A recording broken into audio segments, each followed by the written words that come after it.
Welcome, friends, to a daytime edition of Crime Time with DutyRon and Ed Wallace. We are two retired New York City police detectives with over 20 years of law enforcement. If you like all things true crime related from that police detective's perspective, hit that subscribe button, hit that notification bell, so you will get all things DutyRon and Ed Wallace when we go live or upload another video. And today, we just wanted to talk to you about Kiely Rodni, her 2013 vehicle. And there's so many people who are questioning like whether the vehicle could be started in neutral. Ed Wallace, the great detective that he is, he went out there. I did some of my own research, and we want to talk to you about that today. But before we get into it, I want to say a special thank you to you, the Patreon supporters, the channel members, and all of the folks who positively engage in this community. You guys are what makes this a great place. And we want to give thanks and praise to each and every one of you. Ed Wallace is here joining us live. There was a little bit of a scurry going on at the Wallace household. So everything good, Ed? Yeah, everything's good. All right. So how was your weekend? And that was a great members only live that we did yesterday. That was a lot of fun. It was, but it turned into the dog show, as you said. The show went to the dogs. Yeah. So anyhow, yeah, I was busy doing multiple honey-do lists, grouting tile and caulking and so forth. But Wow. But in the interim, before that, I had the chance to track down a Honda CRV and to test whether or not the vehicle can be started in neutral. Wow.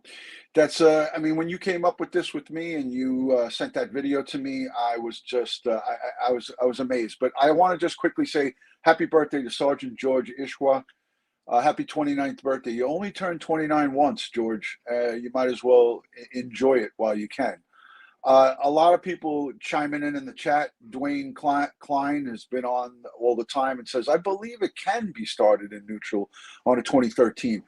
But the only reason we're talking about this, Dwayne, is that if you guys remember, and you got to let me know by a show of hands in the chat, Adventures with Purpose, they published that video some time ago, and now it's going on a month. They interviewed AAA roadside assistance fella Nick, and he says in the video, now I had technical difficulties here.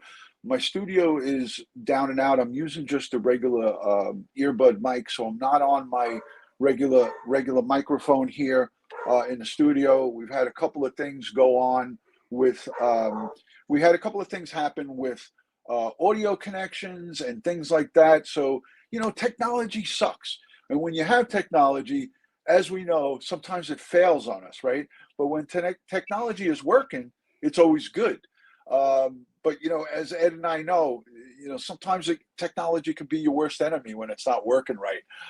But the reason we wanted to talk about this is because Nick, the tow truck driver or AAA or whatever you want to call him, the roadside assistance guy, said in the video that the car was in neutral and she couldn't. That's why she couldn't start it.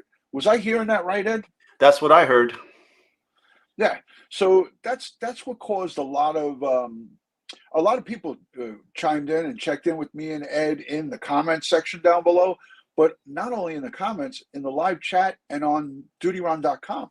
I think I've got like 50, 60 messages just about the neutral, if the car was in neutral.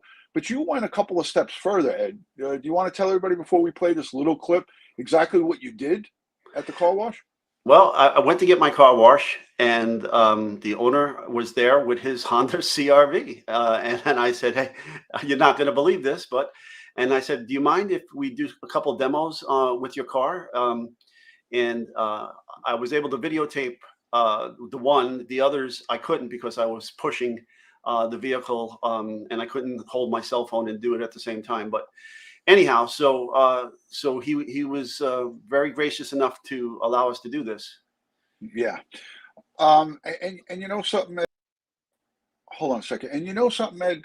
The bottom line here is that, you know, the proof of the pudding's in the tasting. And when you see it for yourself, when you see it live, there's no better way to put some you know, and I know a lot of people, listen, I know a lot of people here know that a vehicle can be started in neutral. It's not all vehicles, but Ed got a guy who had a 2013. He probably started checking registrations.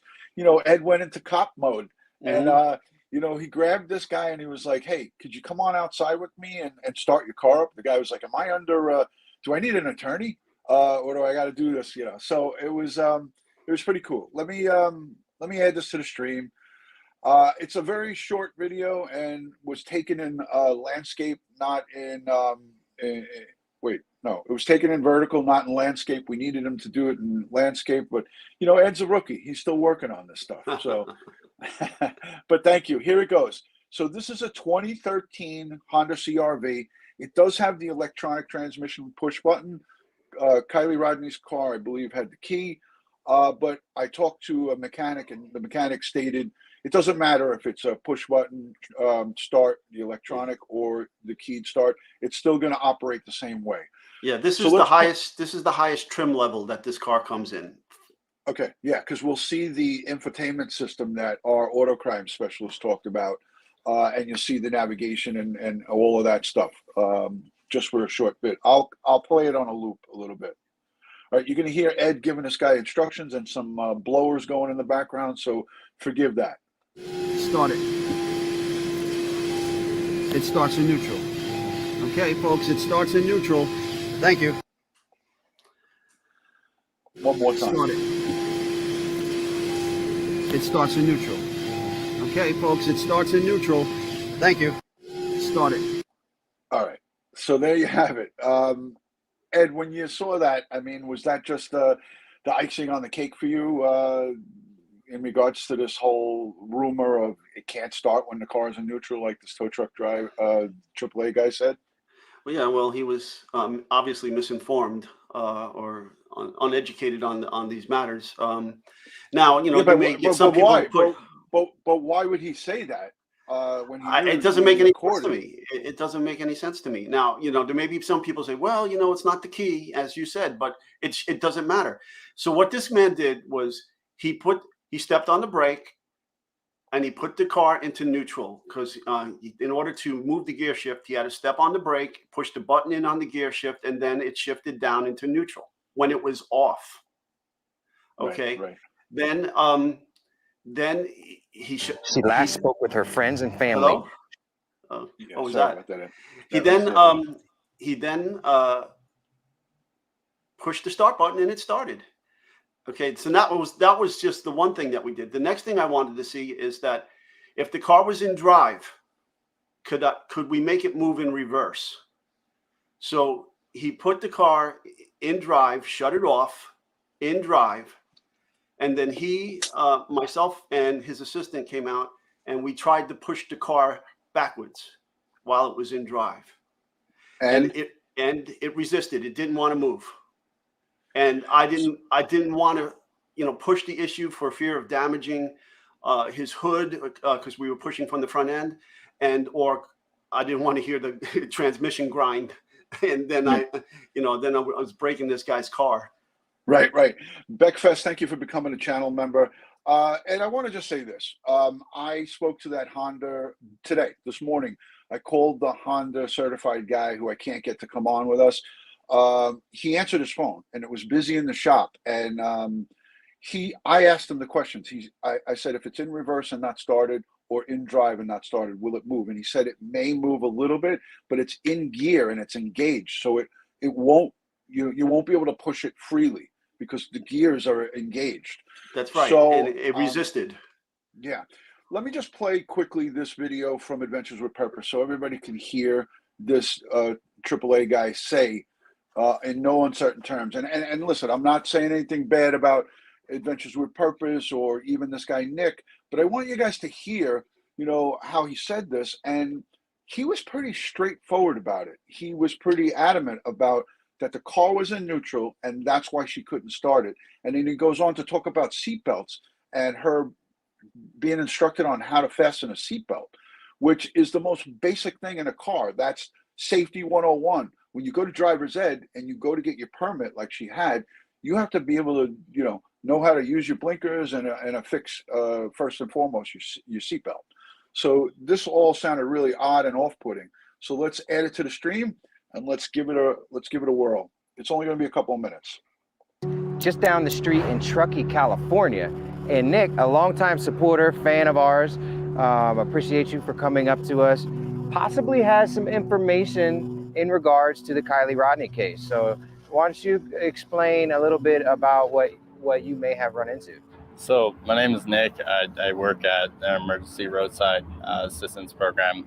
I got a call up in Truckee at Boca for a battery call. So pretty much that means that the vehicle can't start. So I went en route up there, found the vehicle. At the time, I didn't realize that this was a situation until later on. But Let me stop you right there. Yeah. You said you went to Boca. Yes, sir. So over near Boca Lake? Yes, sir. So not Prosser Lake, Prosser Creek Lake.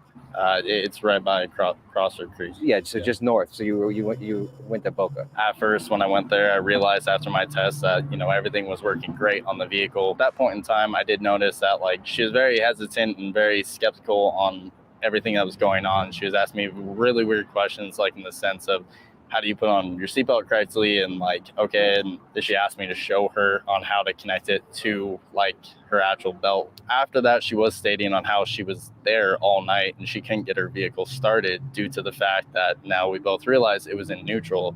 She was wearing a sweatshirt, so it looked. There it is. All right. So yeah, there it is. I'm going to stop it right there, and then bring us back on. I mean, he said that clear as a bell, and that was the reason why she couldn't start the car.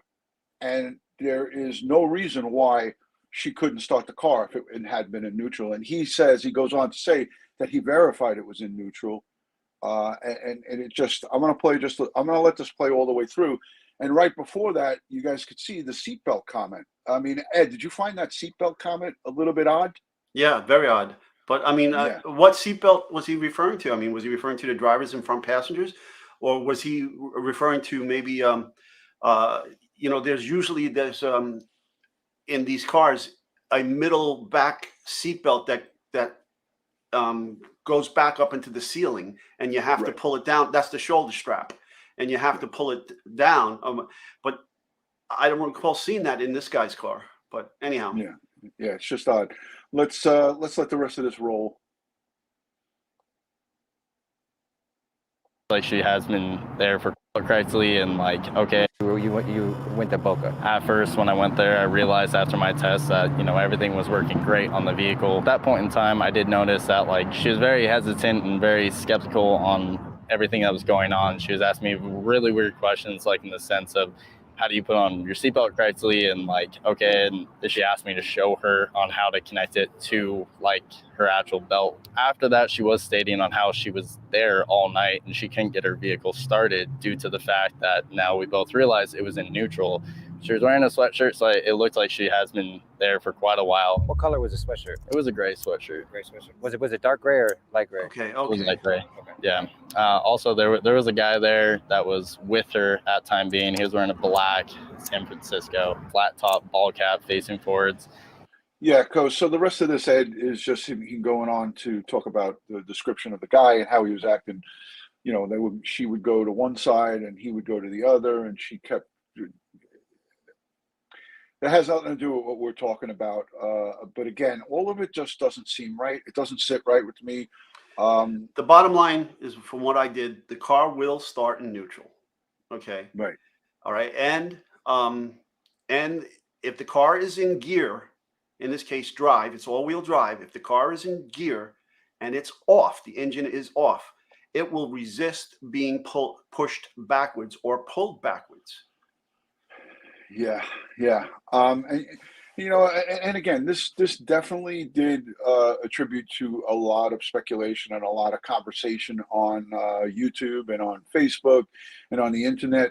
But at the end of it all, I feel that it's really not a conversation, because you had the car is confirmed to be able to start in neutral, and the gears, if you're in drive or if you're in reverse. In park, we know you can't push the car; it's locked. It's kind of locked. But You know, the only way a vehicle could be pushed in or pushed forward in park or in gears if it's towed or grabbed or you know, hit from, you know, Yeah, but then rear-ended. there could be damage. Of course, of Right course. now, people are saying you can't start the car in drive. That's correct. You can't start it in drive. You can't start it in reverse. Okay, But that's not the issue here. that's not the They're issue, talking- right? The issue is whether or not the car can be started in neutral, and it can. Yeah, yeah. Let's go to the chat and see what everybody's saying. Here's Prayers saying, "You guys are missing what he said." Huh. Well, if you could elaborate on that, I'd be interested in hearing that. I'm not sure if we're missing what he said because we played what he said. He said that the car was in neutral and that she couldn't start it because it was in neutral. So I'm not sure, you know, I'd have to look back, but let's look again at some of the stuff that's being said in the chat. Follow the grain in your wood. Thank you for being here. Please. It feels a bit suspect to me. My thought fluctuated on the roadside guy. Listen, I'm not saying anything about suspect. I'm just saying that his statement is untrue. It's untrue, you know, and we could play it over and over again. Yeah. Prayer partner Eve says he didn't state he tested it out. No, but he made a definitive statement saying that she couldn't start the car because it was in neutral. Yeah, there's no disputing that. And again, this is just a statement, and this is a statement that caused quite a bit of conversation, quite a bit of inquiry in regards to that. And you know, we're here to debunk that that conversation, that issue. The car can be started in neutral. 2013, my neighbors 2014, same thing. They can be started in neutral. Rosemarie J says, "Hi, DutyRon and Ed. Thank you for the clarification." That's what we like to do here. And Ed went into the car wash and saw. He had no intentions. Ed had no intentions of doing this, but he was at the car wash and he spider-eyed a 2013 CRV. He went over, he did a car stop, he checked it out. It was parked, obviously. He went over and looked at the Reggie probably and saw that it said 2013, and he was like, "Ooh, let me go see whose that is." How did you find out it was the manager's, Ed? Because I asked around, whose car is this? And then, you know, he was kind enough. I want to thank him publicly. I want to thank him for allowing me rather to do this for you all. Yeah. And so, you know, it is what it is. Yeah. So a lot of people, because we had a lot of people in the comments saying in previous streams, yeah, my car won't start in neutral. I have a push button start car though. It doesn't matter whether it's push button or by key. It's just still the same concept. The car is going to either start or it's not going to start. And different vehicles might have different things. I tested my vehicle. I could put it in neutral and I could start the car. My wife's the same thing. I went to all of my cars in my family. Even my son has a Mazda, and I put that in neutral and I was able to start it. So let's see what else is happening in the comments as I play this one more time over so everybody can hear it. I know this kills you, Ed, but we got to do it. Correctly, and like, okay, and she asked me to show her on how to connect it to like her actual belt. After that, she was stating on how she was there all night and she couldn't get her vehicle started due to the fact that now we both realized it was in neutral. Should I play it back, Ed? No, I think it speaks for itself. Am I hearing it wrong? You definitely aren't. Like her actual belt. After that, she was stating on how she was there all night and she couldn't get her vehicle started due to the fact that now we both realized it was in neutral. She was wearing a sweatshirt, so it looked like she has been there for. All right. So there you have it. A lot of people here. Kath says, "This is a joke." It's not a joke. And I know she's not saying that to us. She's just saying that about this. This is just a prime example of that. You know, again, this doesn't show any criminality. This doesn't show, and we don't even know. We have no confirmation whether that in fact was Kiely Rodni or who they were with. Law enforcement, as Ed and I have always said over and over again, has not confirmed or denied that this guy, in fact, was up in Boca and had Kiely Rodni there. The vehicle from the VIN numbers, Ed, you and I covered this a gazillion times. That service call is going to show you two things: the person who called, or whatever phone number called, and the VIN number of the vehicle. So Also, those, location. and location. Mm-hmm. So, I mean, but the two most important telltale things will be that VIN number, which And will there's also come going to back be a callback number. Right. Yeah. Yeah. Mhm. So let's look at the chat again before we wrap this up, because there's really not a lot to talk about. And Pete Prenzo and Richella said that her vehicle, they went out to it and they were able to start it. They got a brand new 2023 or 2022 vehicle. Sean Pellegrino says the only other thing I could think of was whoever SUV he saw had some unrelated issues that caused the seatbelt warning light to stay illuminated and cause other electrical issues, but it's unlikely. Anything is possible. And I want to just keep going to the chat to take a peek. Dr. Ford Dragon says, I have a Honda and there's been times it wasn't all the way in neutral or drive or reverse, like in between, and it wouldn't start. Just thought I'd share. Great work, guys. Listen, So let me see that again. I'd have to go back. Okay. Where did it go? Okay. Oh, here Yes. it is. I got it.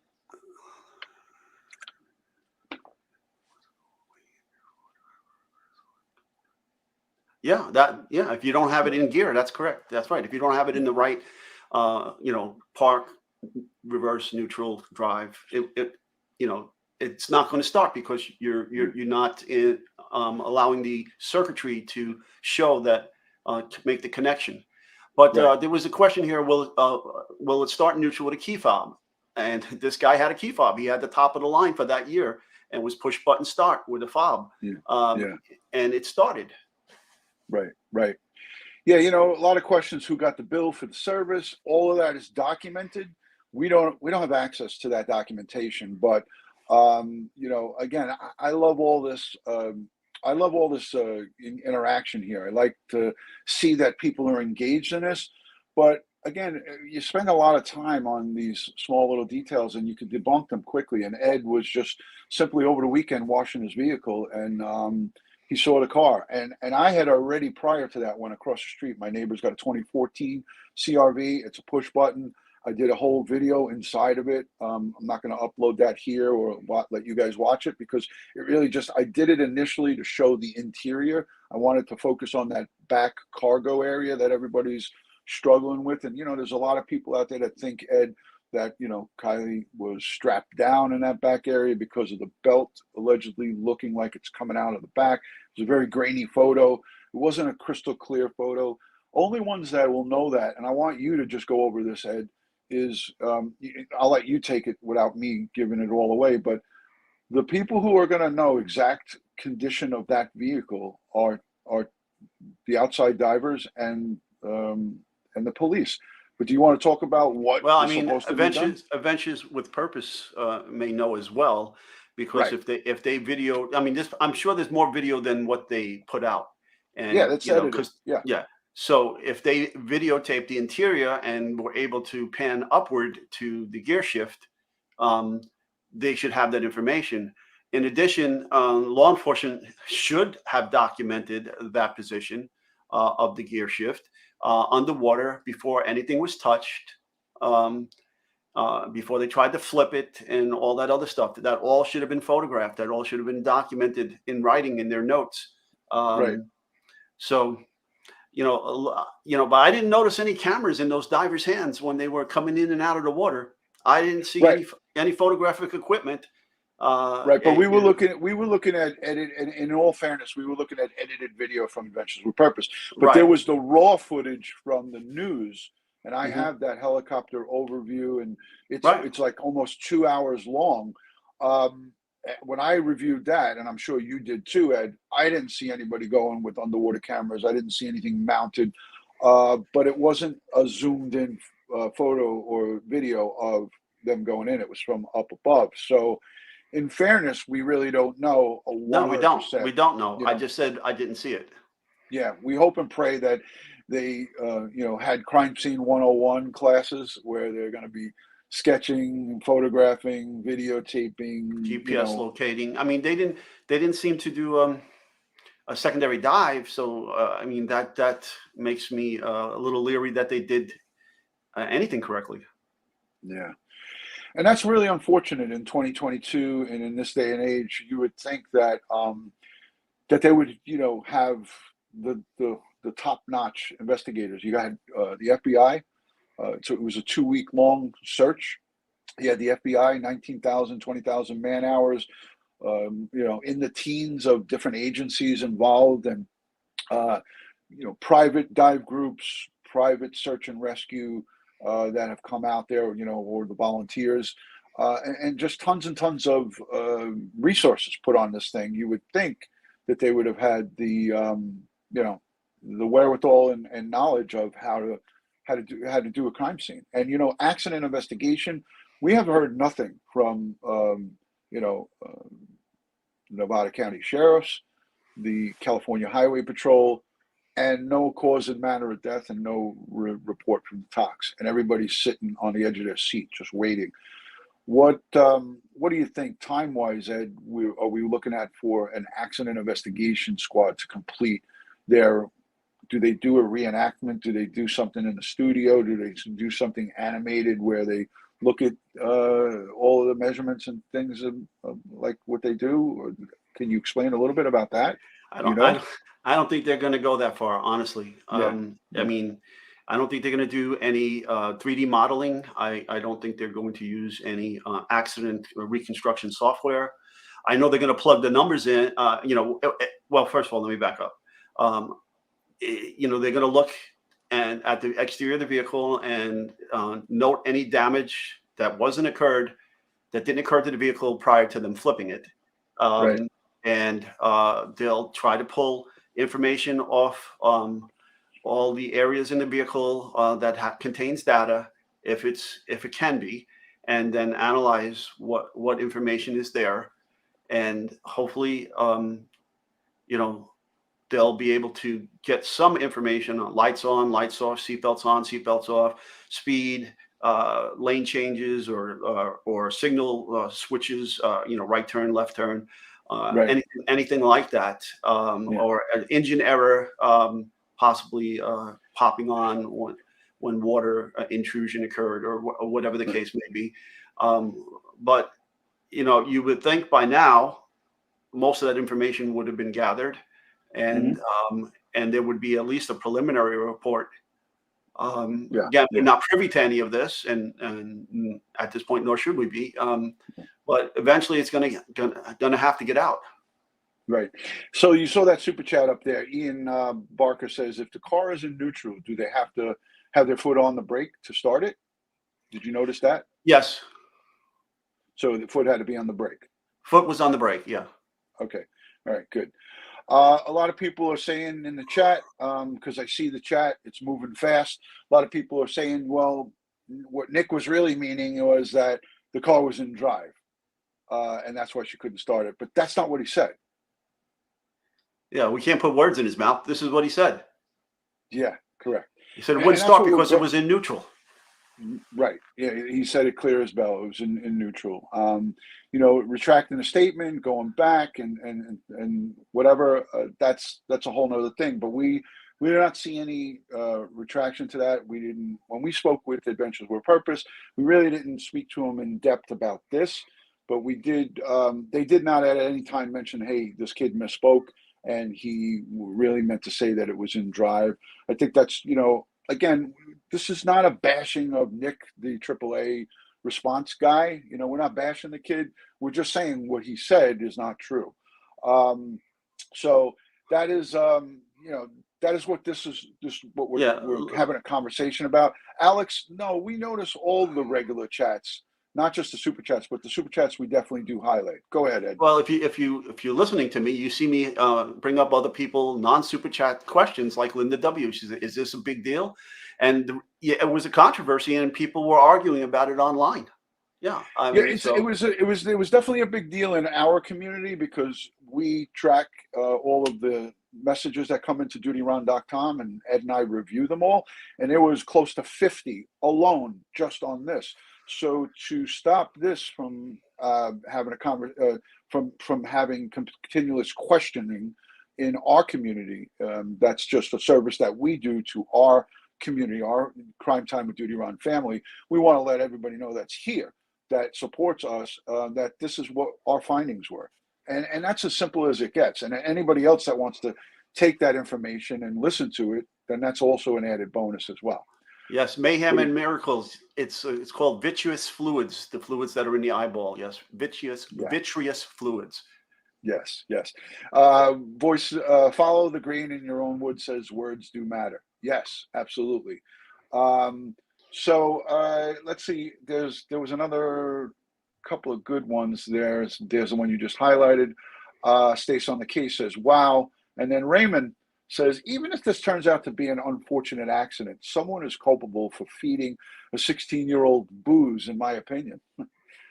There's no arguing with that. And as you see from the Adventures with Purpose video, she has a can of hard seltzer in the vehicle itself. It was lying on the hood liner. I mean, on the roof liner.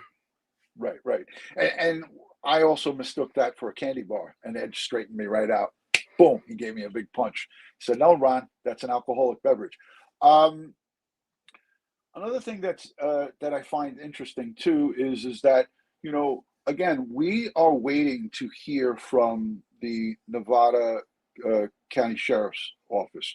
We're waiting to hear cause and manner of death, because that in itself is huge.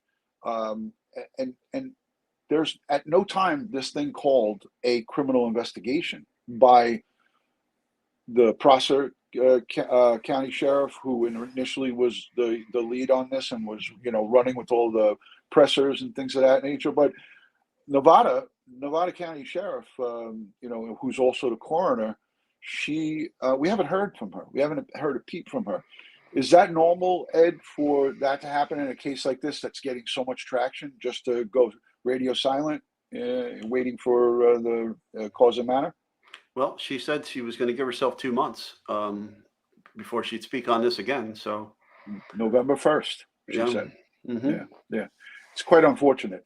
Mm-hmm. Well, you know, here. Again, we can broach that issue again. I think it's definitely a system that needs to be changed. If you're the elected sheriff, there's a conflict of interest if you're also the coroner. Right, exactly. Yeah, and Sharon says it all, and she's shouting it from the rooftops. Right now, cause and manner are undetermined. Yes, cause and manner of death are undetermined. What about the situation of, and I only touched on this a couple of times due to sensitivity, you know, listen, the Rodni Neiman family, our hearts break for them, and we feel for their loss. It's a deep loss to lose a child. There's no question about it. It's really devastating. Ed, you know that, you know, you lost your brother, your family devastated over loss of even an adult sibling, right? It's a mother and a father's worst nightmare. But we mentioned it, and I touched on it once or twice. You know, 16 years old with a permit, right? A license to drive during the daytime. There's restrictions on that license. You can question and argue with the fact that she was out at 10 o'clock at night at a convenience store, driving and operating a motor vehicle at night at 16 years old. You're not supposed to be out there. So, you know, you look at culpability, you look at, hey, who got her the booze? Who was feeding her the booze? But how did she get to this location? That's a huge police issue for me. That's a huge parental issue. Ed, am I taking this too far, or no? Not at all. Not at all. I'm, you know, it's as parents, you know, it's our job to oversee and protect our children, and you know, when we do things wrong, we could be held liable for it. Okay, and you know, so it's endangering the welfare of a minor comes to mind. You know, failure to supervise a minor. There's a number of different things that pop into my head immediately when hearing these things. Yeah. So I mean, it's, if I had a 16-year-old, I have a curfew for that 16-year-old, the time they have to, and if they just got their, see in New York we don't have 16-year-olds with licenses. Okay, right. maybe a learner's permit, but then they can only drive with a licensed driver in the vehicle during the daytime, not at night. So I'm not going to let a 16 in that jurisdiction. Apparently, you can get a driver's license at 16, but you can't be driving at night, or you can't be driving without another person that has a valid driver's license. Right. So, I would not be allowing my child to drive. I mean, and that's just me. Okay. Right. I mean, I'm, and I want to know who my child is with, what they're doing, where they're going, what time they're expected to be there. Any deviations from that? Are they going to be bouncing around other places? I want to know the whole itinerary. Right. Right. And these vehicle and traffic laws vary from state to state. There's people all over the country here, all over the world in this chat. But the bottom line is I looked up, you can go and do it. It's public record. Go to California DMV and look up the restrictions for a 16-year-old with a restricted driver's license. Just go and look it up. I encourage you to do it. I did it myself. You could look up every state in the United States, their DMV rules and regulations. It's very limited in what you can and can't do with a restricted driver's license, with a permitted driver's license. And that's the bottom line. You can't go back and fix things. You can't. There's no do-overs, right? But at the end of the day, she shouldn't even have been there with a motor vehicle. In my eyes, she shouldn't have been there. She shouldn't have been there with a motor vehicle, but she was. So let's look at the chat. I know this is going to piss people off, but the bottom line is this is what it is. Let me go back up and see. A lot of people. Listen, Ed, you see this too. A lot of people are asking us about her friends, about this Sammy and Jagger, the ex-boyfriend or the boyfriend. We're not here to pick them apart because that's not our job, and we're not going to go after any of these kids or even the parents. We're just making the statements. So I'm not going to say, that Jagger had something to do with this and that Sammy had something to do with this and all of her friends are negligent. Yeah, listen, nobody should let someone that's visibly drunk walk off. It's a moral and a good if you're a good person, friends don't let friends drink and drive, right? You hear that statement all the time. I've had grown adults, and Ed, you could speak to this when we have these 10-13s, and you got guys that are schlossed, hammered, where I've taken keys from my friends and my partners and people I work with, forcibly taken the keys and got them either a cab or threw them in the back of my car with a bag and let them throw up in the back of my car and taken them home. I've had that happen. I don't know about you. Me too. Yeah, I've had to have seen. Yeah, had to spend a visit at the car wash after one friend. But anyhow, it's nasty. Yeah, it is nasty. But friends don't let other friends drive drunk. That's just the way it is. But I'm not going to get into any of that other stuff because that's just a distraction to me. I'm about the science. I'm about the forensics. I'm not into he said, she said, and all of that. Except like in this case, the man said couldn't start the car because it was in neutral, and I knew that didn't sound right to me, and so. And then another thing I saw was like, when the car was being towed out, it's an all-wheel drive car. When it was being towed out of the water, the wheels were spinning in reverse and it didn't look like they were resisting, especially on sand. So I wanted to know, well, maybe the car was in neutral, but we don't know. But when I did this test, it would appear that it would have to be in neutral for it to roll like that, because it's not going to allow you to roll it backwards if it's in drive. Right. Yeah, so this is a great comment by Sips of Coffee. He or she says, laws are laws, but parenting is more important. Yeah. I can't agree more. Let's look at the super chat and then we'll wrap it up. All right, give me two more seconds. I know you got to go. Ed has got a lot of things going on, and we won't even get into it, but he's got a lot of pressing things. Laura Taylor, Artsy 7 Studios says, I'm concerned that what Nick said was true. And the two people asking him the car questions were trying to keep him from going around the car, meaning the engagement with the two people he had. I mean, I don't know. We're not diving that deep into it. We got to let the authorities who are charged with trying to figure out whether this is criminal or not, the investigating authority, even though a lot of people, Ed, are not going to be satisfied and confident with the investigating authorities, but like if the FBI wasn't one time involved, they definitely have spoken to this kid. There's no doubt about it. They definitely wanted to hear what he has to say. It wasn't just the locals that interviewed him. It had to have been everybody that was involved in it, and also California Highway Patrol. Ed, I'll let you run, and then I'll wrap it up. I know you got to go. Thank you, brother. Do you got anything else that you want to add quickly about the car and about this neutral thing? I think you said it all. I hope this puts it to bed. So it is what it is. Yes. It starts in neutral, and maybe, I don't know why he said what he said, but he did. So anyhow, Yeah. all right, folks, thank you for being here. I got to run. Thanks. Ron's going to take it from Ed. here. All right, Ed, thank you so much. I'll talk to you soon, brother. All right, there he goes, Ed Wallace. He is our crime scene expert. And you know what? Listen, again, don't take this the wrong way. This is just, again, putting to bed a lot of different conversations, a lot of different rumors in regards to Nick and his statement. And I'll play it one more time before we get out of here. I want you guys to hear it. We'll listen to it in its entirety, and then we'll go from here. So let me get this to the point where, okay, we'll play it from here, and then we'll talk, and I'll look at the comments as we watch this. Prosser Creek Lake.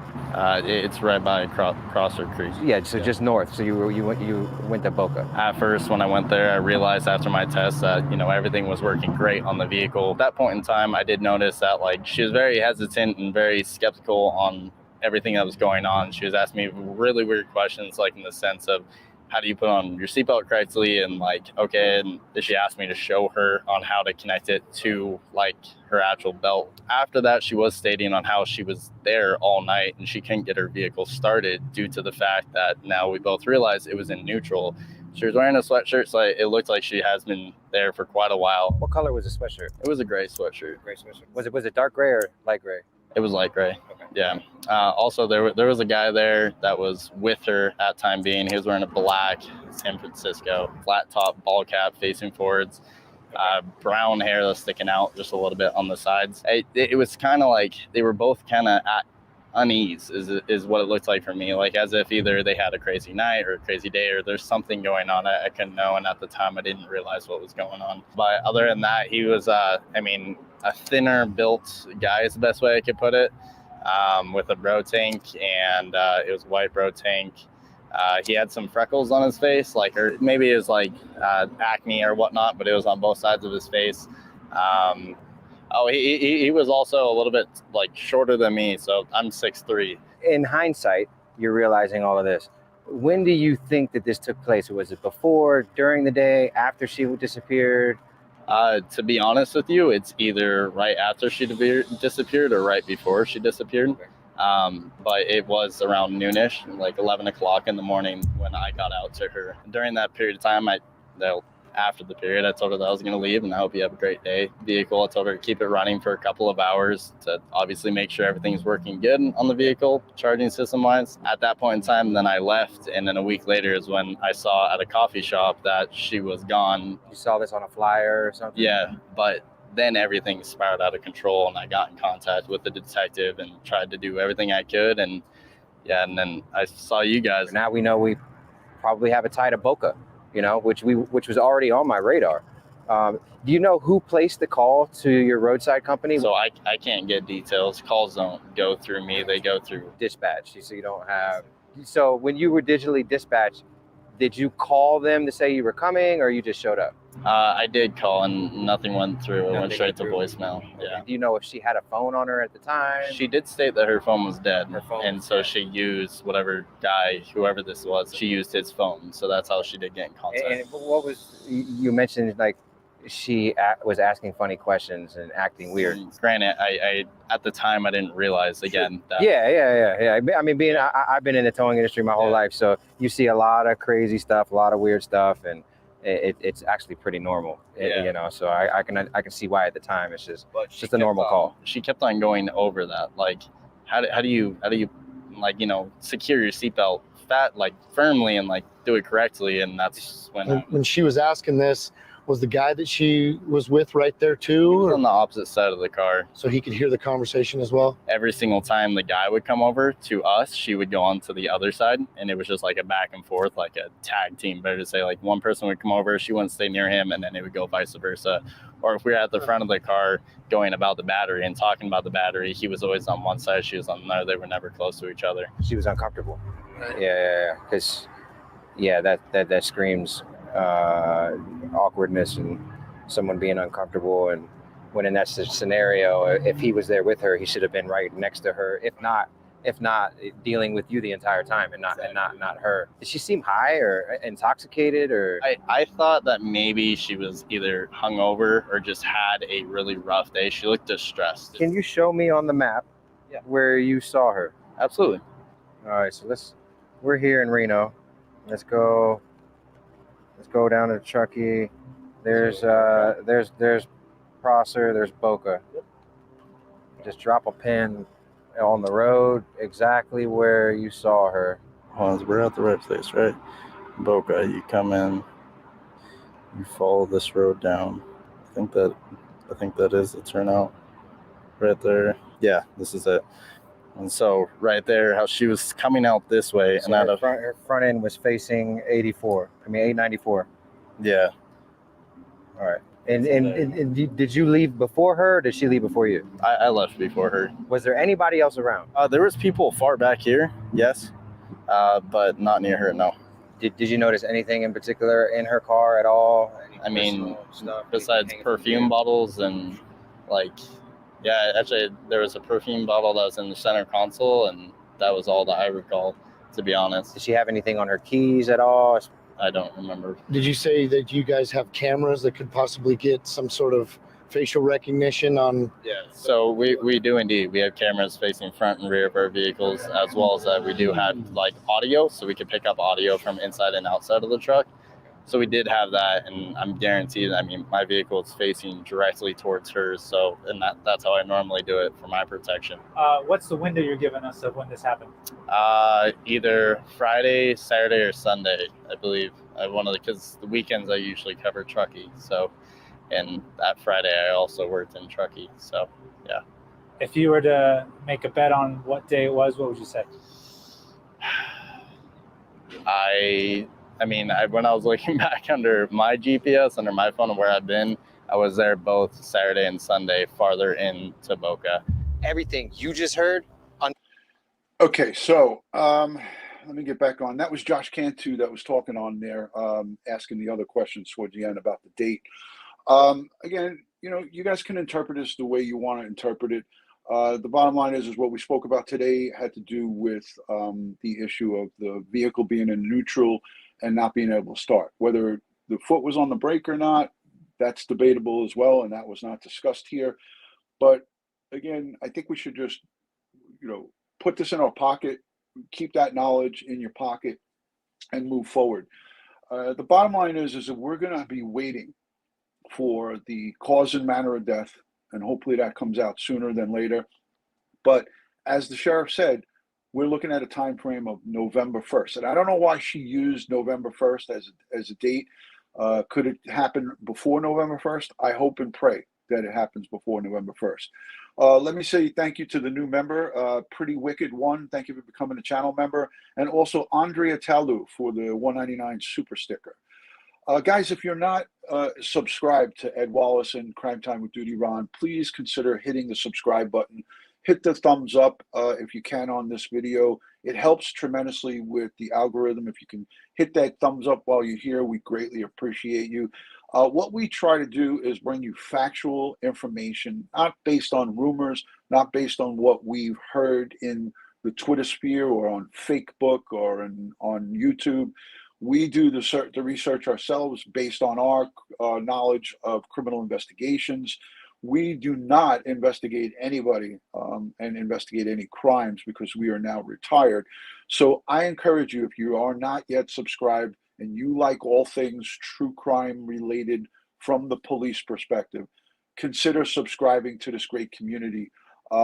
Again, what we're doing here is putting out information from our point of view, from folks like Ed Wallace, who has a crime scene investigator's background for 15 years in the New York City Police Department. Rocky, thank you so much for the super sticker, $5. Thank you, Rock. I'm so happy. Stace on the case says, I am still so happy I caught the live. Thank you, and thank you. Eddie T, I just want to say, sending prayers to everybody in the way of this this massive storm. It's a hurricane hitting into southern Florida, affecting people as far away as into Canada. So anybody and everybody who is affected by this storm and Mother Nature, you know, Mother Nature, she is a force to be reckoned with. You can't really reckon with her, but Mother Nature is vicious. So everybody that's in the storm's way, please, you know, be safe, be careful, watch those floodwaters, reach out to your neighbors and so forth. We're sending you a lot of strength, prayers, and positive vibes from the Crime Time with DutyRon community. Again, I'm using my phone. I'm not using my camera. I'm not using my microphone. Josh tried to get it going with me last night, and I'm not using my pro setup here. I do have my lighting. I am in my studio, but I'm using my iPhone. So let me know down below in the comments what you think about the video quality. I know the noise, the audio is not going to be as good, but let's look at some of the chat before we close it up. So AGAT, it says yes. Let's stay calm and wait. Absolutely. Canadian Cookie, it's always good to see you. Let's do a quick roll call before we wrap it up. Let me know where you're watching, your city, state, and country. If you're outside of the United States, let us know where you're watching from. So this way I could say hello to you. And if you're new, let me know if you're new by saying, hey, look at me, DutyRon. I'm new. Look at me. I'm here. I'm new. Shot of Poison, thank you. Amelia, always great to see you in the chat. Vanessa, thank you for joining. Video quality was great for it to be on your phone. I'm using an iPhone 13 Pro, the smaller version, because I couldn't get my my Sony camera to work and the audio to work. So I'm using this was like backup. It was either I canceled the live stream or I used this backup, and that's where we're at right now. So CL says the sound looks great. Let me look to the chat and see where everyone's chiming in from. Sound and video is good, pretty good, says EK. I love the fonts that you're using. Amy Lou says, thank you, DutyRon and Ed. Thank you, CL. Sweet one, always good to see you here. Canadian Atlantic is a mess. Yeah, I know, I saw. Kim Alston, thank you so much for being here. Thank you. Audio's good and clear. Rocky, thank you. Thank you, Jessica. I'm just going to go right down the line here. You know, I want to do a call-in show. I want some of you guys to call in, but today I don't have the time. I got to run out and do some honeydew checklist stuff. Ed Wallace had some issues that he was dealing with at home. I'm looking at some of this. Tasha in Cincinnati. Anybody new? Anybody that's new, let me know in the chat if you're new. Thank you, Rhode Island. Good to see you. Hello from Virginia. Plant lover. Good to see you. Thank you for joining. Yaya Kelly says, looks good. Sound and quality. Excellent. Thank you. And again, remember to give it a thumbs up. Follow us on all things social media, all one word, DutyRon, Instagram, Facebook, and Twitter. Thank you for checking in from Texas. Thank you from North Carolina, Arkansas, Connecticut. Wow, look at all these folks chiming in. Indianapolis, good quality and sound, says Yankee Hill. Thank you. PCM, Indianapolis. I know I'm behind. I'm trying to catch up. Hello from Jersey, Britain, North Texas. Jane Hartford, made alive. I'm in Maryland. Thank you. Hi, Deborah from New York. Somebody's checking in. Blue Ice from Serbia. Hello. Corpus Christi, Texas. Thank you. Cali, wonderful California. Thank you for checking in. Kisses from Portugal. Thank you for those kisses, Paula. Southwest Florida, says Lisa Ringer. Bakersfield, California, Jojo Jolene. Ground Zero for Sincere and Classic. Hello from Minnesota. I'll get to all of these. And people get mad at me when I do this, but I don't care because I love the viewers. You guys are what makes this a great place. Naomi McFarland from Southern Cal. Hello from Ireland. Hello, Hills65. Good to see you. Thank you for joining. Great to see you on a live, Hills. Debbie from Tennessee.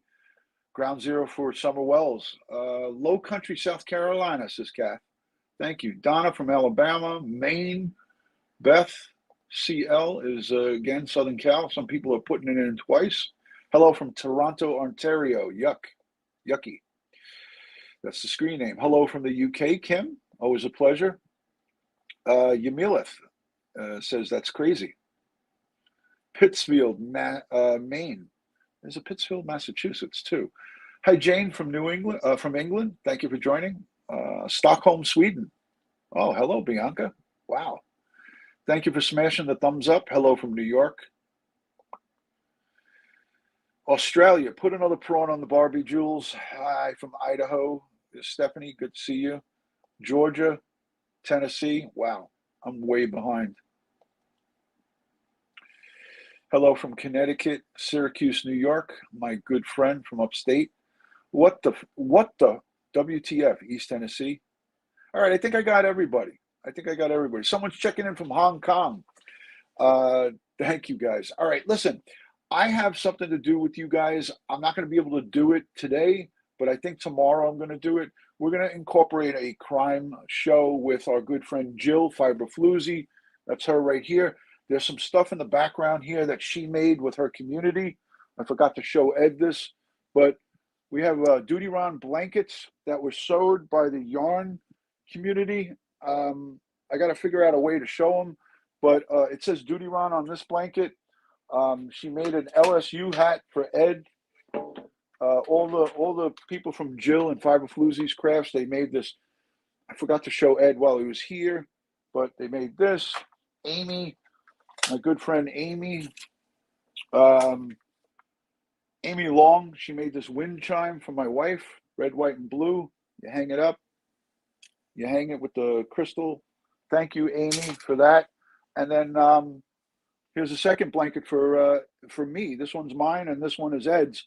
I got blankets to show. You guys, all the people who were involved in this, and I'm going to tell you, the people who were involved with doing this blanket from Jill Fiberfluzzi's Crafts, there's a long list of these people. And this is the card that that she sent to us.